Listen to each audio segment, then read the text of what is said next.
for our viewers who are well-intended but a little socially awkward, how do they develop? How do they get over that, and how does that help them with their application in medical school? So, first and foremost, one has to know they're socially awkward, whether or not they are self-aware, Right. or if they aren't, do they have other people in their life who can share that with them? Absolutely. But usually if someone's socially awkward, by the time they've gotten to college, halfway through college, they might have heard it, or it's kind of been, what's the word I'm looking for? Someone's kind of insinuated that you are a little awkward and hard to kind of connect with. I tell students, as a physician, you're going to be talking to a lot of strangers all the time.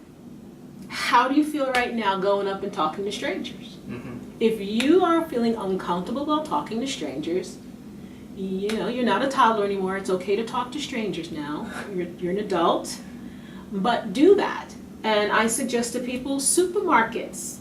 Oh. Supermarkets are an easy way to talk to people. Right. Right? Because you got groceries in your cart, or someone's at the checkout line and they got Publix chicken. I'm like, man, I love myself some Publix chicken. I mean, I don't even go to KFC anymore because Publix is the spot. You can strike up a conversation. So I encourage students to, in everyday life, outside their normal everyday environment, not with your friends, not with your family, but with people you are not familiar with. That's the point. Sure. Is to be able to stand and talk to people you are not familiar with. Grocery stores, you see somebody picking up an aisle, it's like, so do you buy that cereal often? What do you think about it? I've seen it's on the BOGO. I'm not really sure if I'll engage in conversations. When you're standing at the movie theater in the line to get your tickets, talk to a stranger. What movie are you here to see? Why did you come? Why did you want? Just get comfortable starting conversation where people can tell you their stories. And these are people you're not familiar with. Right. I've also strongly encouraged students to go to Toastmasters International, which is an organization that's well known for communication and leadership development and public speaking. Oh, great. Uh-huh. They will, and I've had students go to that and says, this was very helpful because I'm very shy, I was very awkward, and they help you work through that. That's all Toastmasters does, is help people learn how to be good communicators and leaders in public speaking. And there are Toastmasters chapters in every city across the country, and you will learn and get over that. Now, if the student still is anxious and things like that, and whether or not it's something clinical, whether or not that's something clinical that needs to be addressed now, doesn't mean that it prohibits you from going into a career. It just needs to be that maybe this is one of those areas in your life you need a little assistance to continue to move past. Because if you have a lot of anxiety and your anxiety becomes debilitating, then we need to address that. Absolutely. And once we address that, then we can practice the behaviors that are favorable, Right. until the level of anxiety from that interaction has reduced. And I think you made a great point about, just in your everyday activities, it doesn't have to be a formal setting for you to work on your social skills. And also it can be in volunteer opportunities as well. In fact, some of my most educating experiences interpersonally were in my volunteer experiences, and then also in work too. I was very inside my own shell in high school. I did a lot of things on my own, but then work forced me to branch out. I just worked at a computer store, and people just asked me about computers, and I'd have to help them with that. So it's difficult when you are in undergrad and you have limited time, but I think what Shirley said is very important, working in opportunities to talk to people along the way. Everyone's short on time, but especially pre-med. This is probably the shortest on time you've ever been.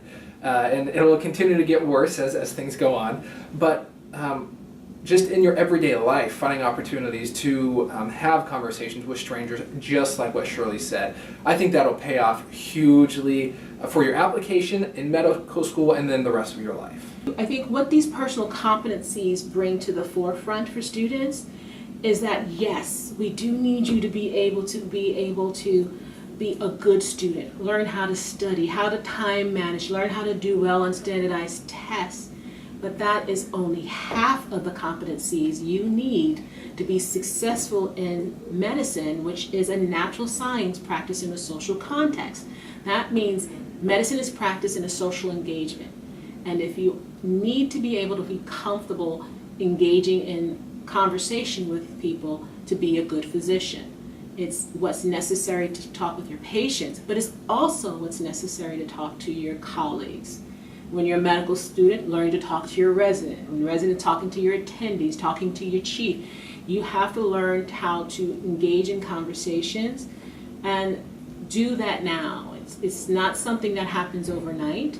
And in medical school, you don't really have a lot of time to get that right before you're assessed on it. Yeah, right, absolutely. Because you have first, second year maybe, but even in our school first year, our students are already going out with preceptors and working with doctors, so they're going to give a report back on how they're doing in those engagements. So the other half of your preparation for medical school is understanding that who people are, how to interact with people, what makes someone who they are, their culture, their beliefs, their values, and can you gain an understanding of those through conversation for someone and appreciation for them too.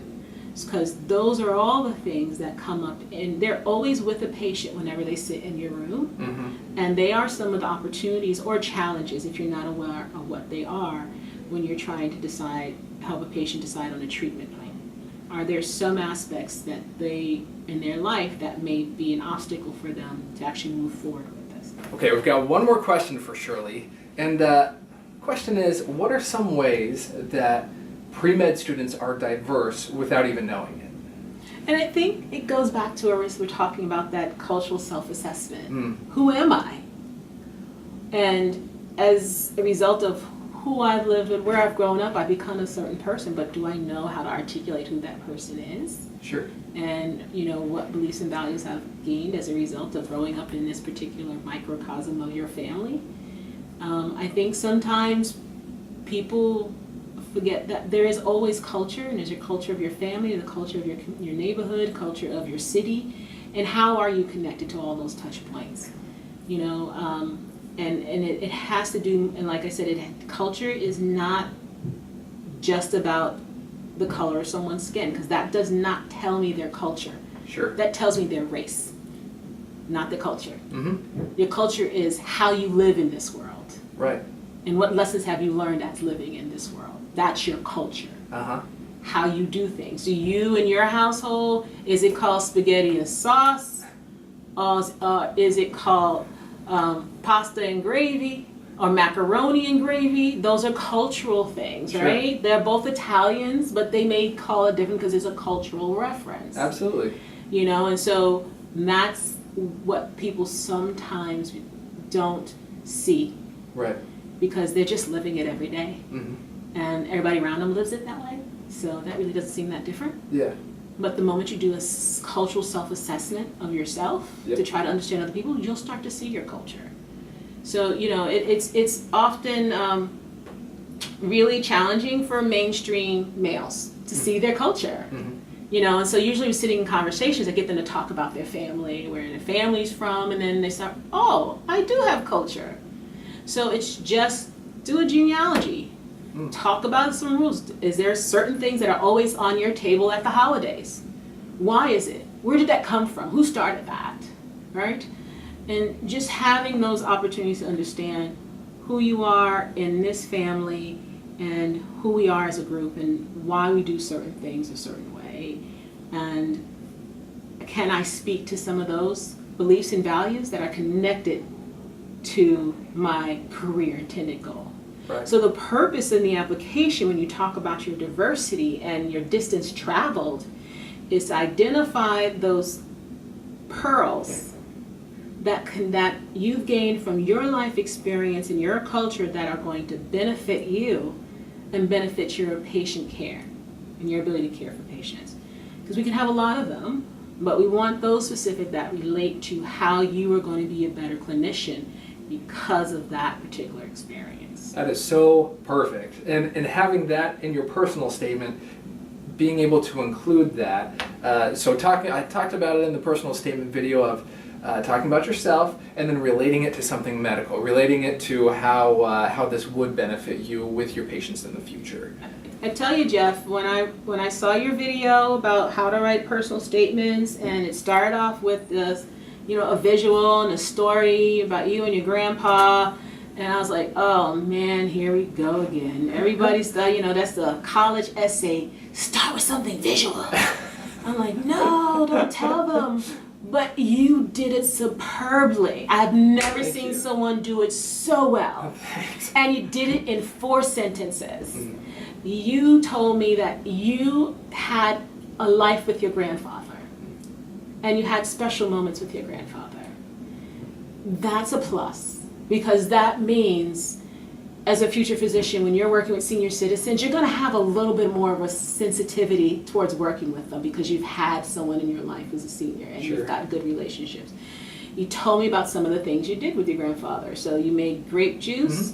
So there's this whole thing of crafting and, making stuff. People make jelly, they make, brew beers. So that whole idea of making something with someone, but then said that grape juice, you connected the grape juice to an incident when you had to take, I think it was some barium. Yeah, right. And it was grape flavored. Yeah. That was genius because it was all about you. And yes, an experience that happened, you're drinking this, and it's great. Yeah, I used to make grape juice with my grandpa. And it was perfect because it immediately told me a little bit about who you are. But connected it back to medicine in 4 sentences. I tell you, I've never seen it done so well. Thanks. Thank you, Shirley. Words to live by, apparently. Yes, absolutely. Because the story's about you. Right. And you were always the subject of the story, even though there were other players. Yeah.